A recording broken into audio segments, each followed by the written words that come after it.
ஒரு கதை சொல்லிட்டேன் சார். சைலன்ஸ் ரொம்ப சத்தமாக இருக்குல்ல. நீ சிரிச்சா செம ஸ்மார்ட்டாக இருக்கு சார். ஆனால் முன்பல் இல்லாமல் நீ சிரிச்சா ரொம்ப கேவலமாக இருக்கும். சிரிக்காது, கேமரா ஆஃபில் இருக்கு, செஞ்சிருவேன். என்ன என் கை கொஞ்சம் லேசாக அமைக்கும், அவ்வளோதான். சார் வீட்டுக்கு வந்த கெஸ்ட்டில் எப்படியா சார் நடந்துப்பீங்க? வேதானோ வயலன்ஸ் சார்.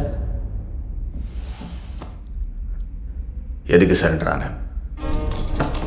ஒரு கதை சொல்லிட்டு போகலான்னு வந்தேன் சார். சொந்த கதை சார். உன்ன மாதிரி ஆளுங்களுக்கெல்லாம் ஒரே கதை தானே. நான் கீழே இருந்தேன், தெருநாயாக இருந்தேன், இது செஞ்சு அது செஞ்சு பெரிய ஆள் ஆகிட்டேன், அந்த கதை தானே.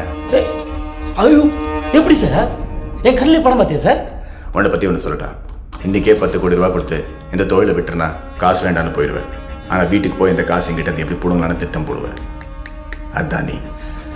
அதே 10 கோடியை உன் கையில் கொடுத்து என்னை விட்டுடு சார்னு சொன்னா விட்டுடுயா சார்? நீ என்னை வீட்டுக்கு போக சொல்லிட்டு எப்படி என்கவுண்டில் போகலான்னு பிளான் பண்ணுவேன், அதானே சார் நீ? Good one. ஆனால் எப்படி பார்த்தாலும் நீ நானும் ஒன்று தானே சார்?